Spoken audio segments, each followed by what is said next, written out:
परीक्षित जी ने श्री सुखदेव जी महाराज से पूछा, आपने इन नरकों का वर्णन सुनाया, तो इन नरकों में क्या सब पापियों को दंड भोगना पड़ता है या कुछ पापियों को, या इन नरकों में न जाना पड़े, ऐसा कोई उपाय?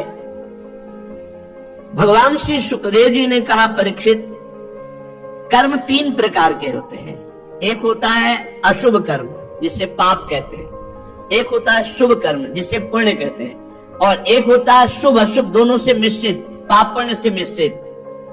तो जो शरीरधारी है वो एक क्षण भी कर्म किए बिना नहीं रह सकता, और जो कर्म करेगा चाहे शुभ हो या अशुभ हो या शुभ अशुभ मिश्रित हो, पाप हो या पुण्य हो या पाप पुण्य मिश्रित हो, उसे अवश्य उसका फल भोगना पड़ेगा।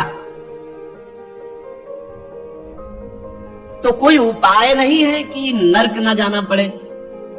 पाप कर्म बन गया, अब उसके परिणाम भोगना ही पड़ेगा, कोई उपाय नहीं कि बचा जा सके। तो कहा एक उपाय है प्रायश्चित, उस पाप का सम्यक प्रायश्चित कर लिया जाए। सम्यक माने पूर्ण रूप से शास्त्र गुरु सम्मत प्रायश्चित कर लिया जाए, तो वो पाप यही नष्ट हो जाएगा और आपको नरक नहीं भोगना पड़ेगा।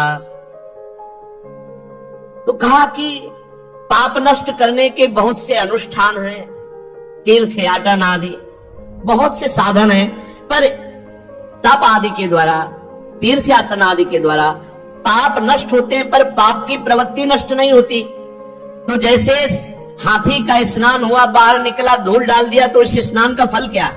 वो फिर वैसे ही गंदा हो गया। तो ऐसे ही प्रायश्चित किया फिर पाप किया तो मतलब क्या रहा? इसलिए पाप की प्रवृत्ति नष्ट हो तो पूरा पाप का प्रायश्चित माना जाता है। तो बोले उसका उपाय क्या है? बोले उसका उपाय है एकमात्र भगवान का आश्रय लेकर भगवान का नाम जप करना। नाम में बड़ी अपार सामर्थ्य है। इस प्रसंग में अजामिल का चरित्र सुनाया श्री सुखदेव जी महाराज ने परीक्षित को। एक अजामिल नाम का ब्राह्मण कन्नौज में रहता था। अपने पिता की आज्ञा, शास्त्र सम्मत आचरण, ब्रह्मचर्य का पालन, बड़े धर्मात्मा प्रवृत्ति से रह रहा था। एक दिन अपने पिता की आज्ञा से वो समिधा लेने के लिए जंगल गया, तो वहां देखा एक वैश्या किसी नीच पुरुष के साथ वो विविध प्रकार से स्त्री सहवास आदि की क्रियाएं कर रहा है। अजामिल ने जब देखा तो काम वेदना से युक्त हो गया, बहुत चेष्टा की अपने को संभालने को। इसीलिए साधक को शास्त्र में लिखा हुआ पशु पक्षियों को भी मैथुन करते हुए नहीं देखना चाहिए। अगर एक बार दृष्टि पड़ जाए तो दृष्टि हटा लो। फिर मोबाइल में अगर कोई सर्च करके गंदी बातें देखेगा तो वो साधक बना रहे ऐसी संभावना नहीं, वो साधक बना रहे ऐसी संभावना नहीं, वो भ्रष्ट हो जाएगा। कोई मिले ना मिले वो अकेले ही भ्रष्ट हो जाएगा। देखने का, सुनने का बहुत बड़ा प्रभाव पड़ता है।